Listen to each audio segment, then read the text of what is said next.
Welcome to our channel, The Journey to Emotional Fitness.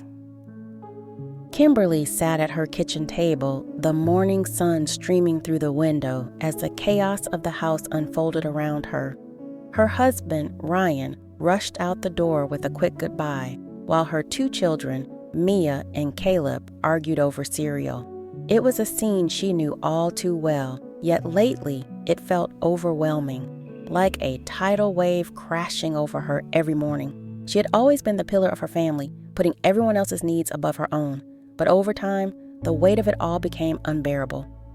Kimberly often felt exhausted, irritable, and disconnected from her family, her life, and most of all, herself. One afternoon, her longtime friend Samantha Blood stopped by for coffee. Seeing the sadness in Kimberly's eyes, Samantha gently placed a hand on hers. "Kim, are you okay? You've been so distant lately." Kimberly hesitated before confessing, "I just feel lost, like I'm giving everything I have, but it's never enough. I don't even know who I am anymore." Samantha nodded knowingly. "Kim, I think you need to work on your emotional fitness." "Emotional fitness?" Kimberly frowned. "Yes," Samantha said. "It's about taking care of your emotional well-being, just like you'd exercise to stay physically healthy. Let me ask you something. Do you put yourself first?" Kimberly blinked, caught off guard. "Of course not. My family comes first." "And do you truly love and respect yourself?" Samantha asked, her voice soft but insistent. "Do you love the way you are?" Kimberly looked away, the truth stinging. She had spent so much time trying to be everything for everyone else that she had forgotten how to love herself. Samantha leaned forward. "Kim, you can't pour from an empty cup.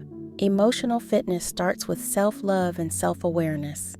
Start small, practice deep breathing, use affirmations, and believe in the power of manifestation.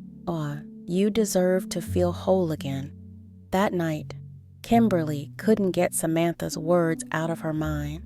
She stayed up researching emotional fitness and decided to give it a try. The next morning, she woke up before the rest of the house, sat cross-legged on the living room floor, and closed her eyes. Inhaling deeply, she whispered to herself, "I am becoming self-aware of my body, mind, and health." She exhaled slowly, releasing the tension in her shoulders. Again, she inhaled and said, "I love myself just the way I am." As she exhaled, a tear slipped down her cheek, not of sadness, but of relief. Finally, she said, "I manifest becoming emotionally fit." Kimberly repeated this routine every morning. At first, it felt strange, even forced. But over time, it became her sanctuary. She started to notice small changes. She was calmer with her children, more patient with Ryan, and, most importantly, kinder to herself. She also began carving out time for things that brought her joy, reading, journaling, and even trying yoga. Slowly but surely, she started to feel like herself again, but this time a stronger, more self-aware version. One evening, as she tucked Mia and Caleb into bed, Mia looked up at her and said, "Mommy, you seem so happy lately." Kimberly smiled, her heart swelling with gratitude. "I am, sweetheart. And you know why? Because I've learned to love myself just the way I am." The journey wasn't easy, and there were days when the weight of life still pressed down on her. But Kimberly had discovered the tools to rise above it, to nurture her emotional fitness, and, in doing so, become a better version of herself, for her family, but most importantly, for her. And every morning, as she breathed deeply and whispered her affirmations, Kimberly reminded herself that loving and respecting herself wasn't selfish. It was essential.